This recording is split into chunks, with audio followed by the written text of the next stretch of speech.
So Mel, thanks so much for joining me. You're welcome. Yeah, nice to meet you. Time. No problems at all. Just to kick this off, can you just explain to me one of the most transformative experiences that you think you've ever gone through in business?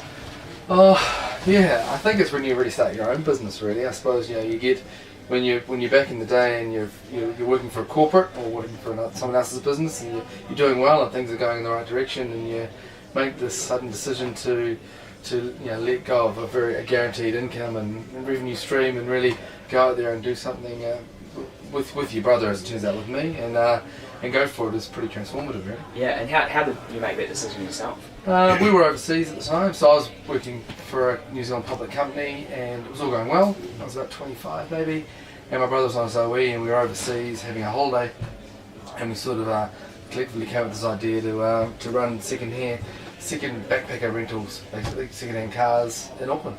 Cool, yeah. And Oompher is a website. It's all about inspiring people to achieve extraordinary things. So who and what during your life and career has inspired you? I think if I just look within my family, my father's been a big inspiration to both myself and my brother as well. I mean, he's been in the tourism game for a long time and did very well out of the business that he started back in 1981. So, I think having those sort of people around you to inspire you and from a mental perspective is really, really important. Yeah. I also love other people's stories, so I'm constantly listening to other people's stories, whether it's in business or in sports or reading autobiographies, and those sort of things are really inspiring as well. So it's one of the reasons why I'm very keen to, I suppose, tell our story to a certain degree, because I think if it means anyone else gets out there and says, you know what, I might give it a go, then I think that's a great thing. Yeah, and in business yourself, have you had some mentors and so on along the way? Yeah, I think being in business with my brother has been really great, even though he's younger than me. You can sort of you learn off each other as well. We've got very different skill sets, which has been great. Obviously, my father, as I mentioned, we've always had independent directors on our board, and that's always been people who have been able to inspire as well. So, and I have a lot of friends who have their own businesses, so you kind of collectively get together, and even though you've got different industries, you've all got the same issues.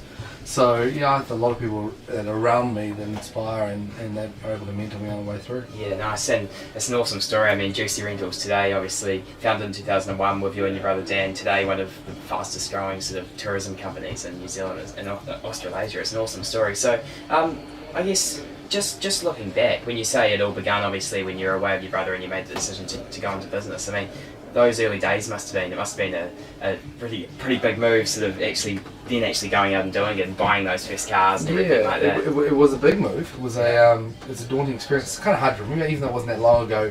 It's kind of hard to remember. I do remember at times. I remember having to get my brother to call the office on his cell phone to make sure the phone's working, because no one was turning up. Right? No one was turning up. No one was renting anything. So it was very slow in the early days. So pretty stressful. So. And to see where it's come from back in 35 little Daewoo cars to where we are today is just incredible. It blows you away. And sometimes you don't kind of stop and smell the roses at times. When you do, you kind of sit there and think, this is awesome. Yeah, and launching with 35 cars back in 2001 at the Strand in Parnell. I mean, was it hard work getting that initial capital together to start the business? Yeah, we were lucky that that the old man came to the party and helped us out, and that was really important. And that kind of it was a real test of faith to sort of for Dan and I, but in saying that, it kind of got us in the front door, and these were very cheap cars, they weren't expensive cars, but it definitely got us going, and that was great. And then we've been able to sort of persuade banks along the way and others to help us to believe in the dream, to believe in the goal that we have, and we've been able to grow the business on the back of a very strong strategic plan and also on profitable returns. And I think we didn't have the luxury of a lot of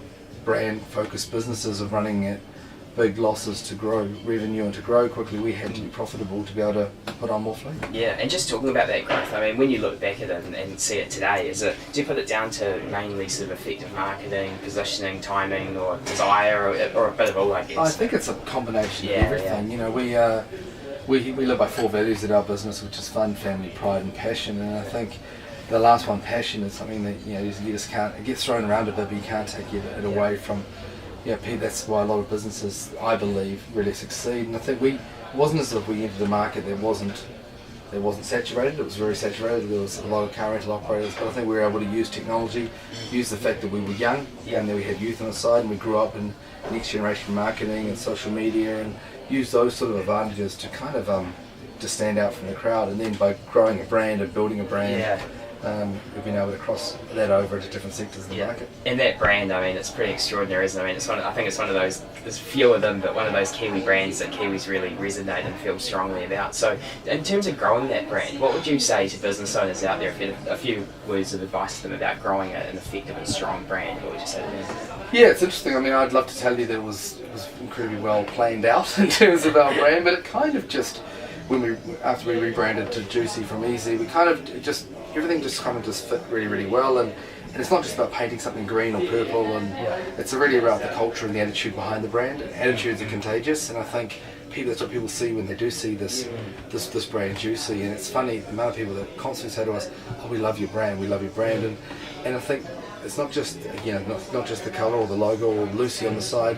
It's the attitude, and especially with our staff, and they get it. And you walk into our branches and you get that attitude, and that's very much the brand more than anything else. So the brand, you reckon, inspires the people, which builds the company, I guess. I totally agree. I mean, it's funny that people put a lot of emphasis on the customer. You know, you must focus 100% first and foremost on the customer, and at Jucy, we actually believe that you must concentrate first and foremost on your people. Because my philosophy is, if you concentrate on your people and build the strong network of incredible JUCYfiers, then they will in turn look after your customer, and that's kind of the cycle works. Right? Okay. And what are some of the initiatives that you guys do within your company to grow your people?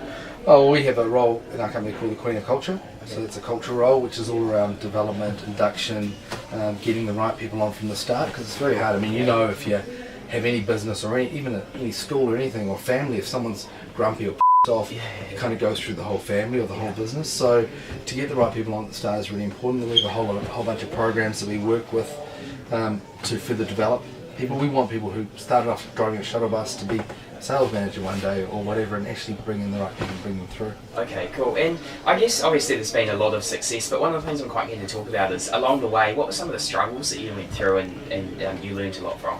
Yeah, I think it's people say you learn more from your losses than you do from your wins, and I think it's actually very, very true.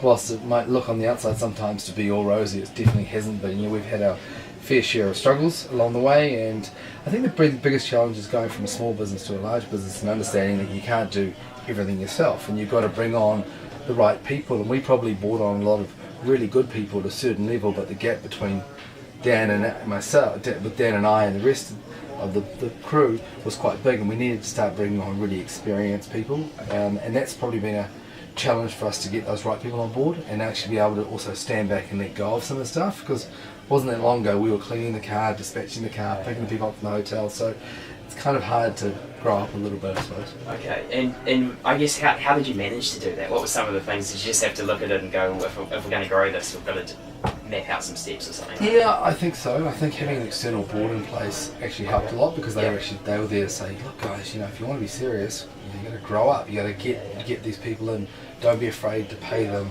what they're worth, and get the right people in to help you grow this business. And I think you've got to start thinking big, and I think a lot of New Zealand businesses probably get through that first 5 years, which is normally struggle street, and they kind of get through it, and then they kind of take a breath and say, I'm quite relieved really. But for us, we really wanted to grow a global tourism brand. That was what we wanted, and I think we also had aspirations to go outside of New Zealand. So with that being the clear focus, meant that we had to get people on board that were able to help us with that. Yeah. So. And just talking about that external board, I mean, is that something you recommend businesses do when they get to a certain level, is having a board outside as well? Yeah, look, I do. I mean, especially if you're a family business. So we're a family business, which is still 100% owned by the family, and my brother and I, and our father Chris is also quite heavily involved in it as well. So we're all, being a family business, it's really important to have independent directors. We have, our accounts have been audited for the last 8 years. We've had an independent board, so we've really tried to set this business up with the good governance and disciplines in place.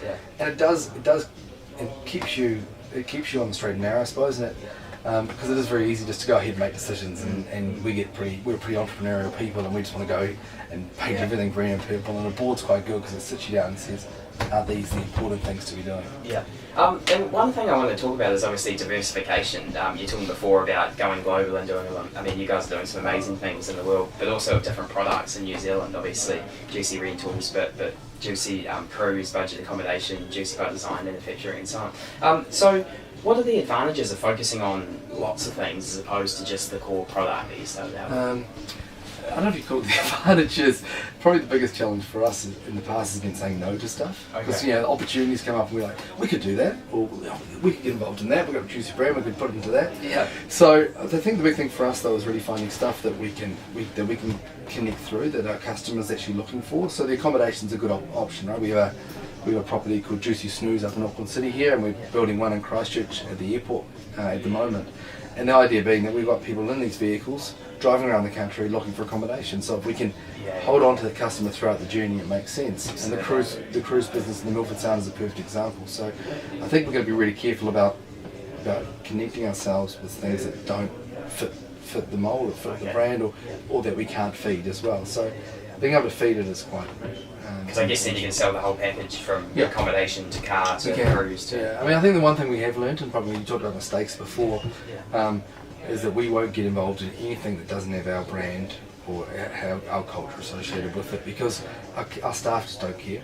You know, in the past we used to sell a few other products outside of our brand, and our staff just didn't care. If it's not green and purple, doesn't have Lucy on the side, they just don't care. And that's probably a weakness of ours to a certain degree, because they're so a bit of positive as well. Because they're so juicified, it's juicy there into it. Yeah, and what diversification excites you the most? I like the accommodation. We have a bit of an internal discussion here around the boardroom table about that, but I think the ability to do something very, very cool and funky in terms of accommodation is really exciting. In Christchurch, the property Jucy Snooze that we're developing down there with the Christchurch Airport will have capsule accommodation for dorms. So instead of your normal dorm rooms, open dorm bed, we will have similar to Japanese capsule types, your own individual pod unit. So that's innovation that you can bring through. Especially stuff that we've learned from the camper side that we can bring through and put into accommodation. So yeah, pretty excited about accommodation. Cool, and also obviously expanding into new countries is the other thing. I mean, today with a presence in obviously New Zealand, Australia, Germany, UK, US, etc. I mean, it's pretty amazing. So what have been some of the challenges of launching into new countries? Oh yeah, it's probably one of the biggest challenges across growing this business. Australia is a perfect example. We launched in there in 2008. We put 100 of our little green sleeper vans. And look, it was when we went there, everyone said, "Oh, you must be an Australian company. Don't be seen as a New Zealander. Don't be, you've got to employ new Australian people. You got to do all this." And we were a little bit shy, because a lot of New Zealand companies have gone across the Tasman, and it's gone absolutely pear-shaped. Some big companies. So we were pretty gung shy about it. But I think what you got to realise in Australia is, in any other countries, it's very different to New Zealand. People say it's very different, and so you got to do your homework on it, you got to understand it. But we went in there not as a New Zealand company, we just went in there and set up as a business and a brand. If you got the right business brand, culture, it doesn't matter where you're from in the world. The business can still be a success. And Australia has been there for us, and it's been amazing. Yeah. And it's funny, we know we kind of made it in Australia when we had people from Australia coming to New Zealand to hire our vehicles, saying, "Oh, I didn't know they had Jucy in New Zealand." And we were like, "Oh yeah, that's true." US, on the other hand, is a totally different story. US, the scale is huge, isn't it? The scale is huge, but it's very antiquated in a lot of dealings. Banking took 6 months to get a bank account. We still sign checks for all of our staff for wages. It took 4 months to get a business license. So you realise in New Zealand that just setting up and doing business in New Zealand is a lot easier than anywhere else in the world. Okay, and is the US and those new markets going real well? Yeah, I mean the US is just such a huge opportunity. We've only been really two full seasons in the US. This will be our 3rd full season this year. It's very different. It's got some challenges. My brother is right now based in the US for the next 3 months, trying to help the business up there. So it's got some challenges, but from an opportunity perspective, if we nail it, it's a bit like Rod Jerry will tell you with Zero, and Ian will tell you with Orion Health. If you nail it and get it, the scale is just massive. So we're really, really excited. The brand's been incredibly well received, and we just think the opportunity is just massive. Yeah, fantastic. Okay, I just want to move on to a bit about some entrepreneurial advice. I mean, you're someone who, when you're at school, you obviously left and said you didn't really know what you were going to do, and then obviously you worked in the sort of corporate world for a while, but then went on to build what is quickly becoming a sort of global tourism empire. So, an open question. I mean, what was your advice for starting out entrepreneurs, if you had to summarise a few things? Yeah, I think I get asked this a little bit from time to time. I think the big advantage from us is get in there early. And when I say, and utilise the fact that you are young. I mean, I talk to the Young Enterprise Trust students a lot from the Years scheme, and I always kind of say to them, you know, I mean, I think universities are a fantastic place, but sometimes they, you know, people go in there, they don't know what they want to do, they come out and then they say, you got to get a job, we've got to get something. If you've got a good idea, if you can find people that are going to back you, if you've got a good story, you know, don't be afraid to get into your own business early on. There's great opportunities and experience, but if you get in there early on and use the fact that, you know, you've got this next generation marketing that you can tap into to basically grow your business, and use the fact that you're young and technology is such a moving beast to really grow it. So my big advice is that if you've got opportunities, get in there, talk to people like us, like my brother and I, or people. What about New Zealand is you can get touch base with anyone.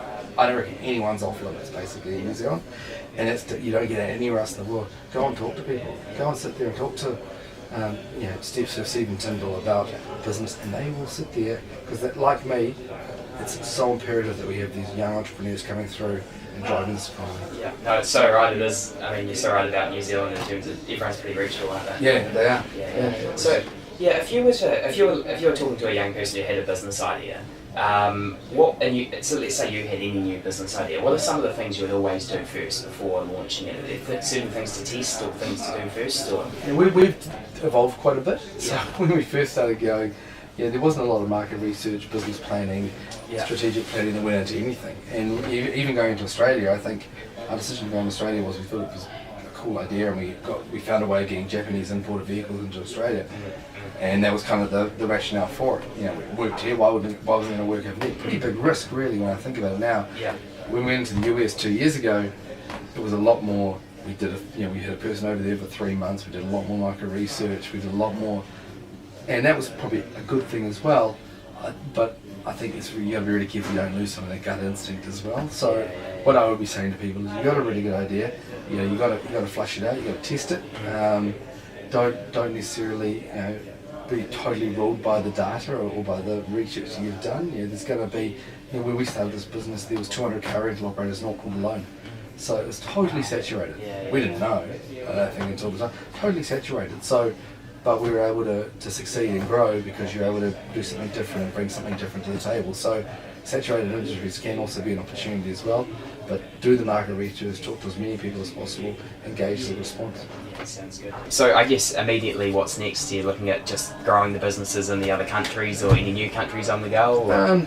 There's always plenty of, I think the thing this year is around a little bit about saying no to stuff, because there's always, the funnel's very big, right? Yeah. And the bigger you get, there's always more opportunities to do stuff. And so for us, it's around about making sure we don't just bite off more than we can chew. We focus on the core businesses, but we also have a real opportunity to look at new areas of expansion. I mentioned before the accommodation, that's really exciting. Our Milford Sound cruise business has just been a great option for us to get into the activities side. We'd love to see that grow. The US and Australia are still, they're still emerging markets for us, and we've still got a lot of work to do to really get those to where we want them to be. And then we've got obviously opportunities up in the UK, and so it's a huge market. So there's no lack of opportunities. There's no lack of things. It's just really for us, it's focusing on the core ones and make sure we can set those off right. Cool. And what would the 16-year-old boy you were think of the man you've become today? I think you should see me at 16. No, I don't know. I think I think you got to. I think I'd hope he'd be very proud and happy. I just adore what I do. It's funny. It's just people say it's never been work. I know it's a real cliche. I don't think it's work. It's just not work. How could this be work? Yeah, exactly. I actually think of myself as unemployable now. I just don't think I could work for anyone else. I don't think my brother could either. So, the fact that we get to experience the world, travel the world, do these things, have these incredible people around us that share in this passion.